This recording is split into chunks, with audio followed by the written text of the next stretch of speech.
পাঠ করছি কবি পথিক হাসান সোহেলের গোলাপের আর্তনাদ।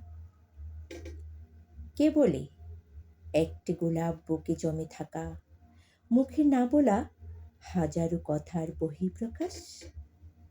আমি বলবো এক একটি লাল পাপড়ি, হৃদয় ক্ষত হওয়া রক্তাক্ত বুকের অগ্নিশিখার তীব্র লালি। কে বলে একটি গোলাপ ফুলশয্যা রাতের দুজনের কামনার কোনো প্রেম নিবেদন?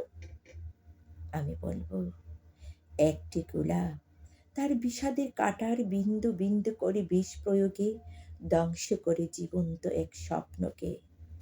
কেন বলে একটি গোলাপ কোনো রাজপ্রাসাদের দৃষ্টিনন্দনের শুভাকাঙ্ক্ষী?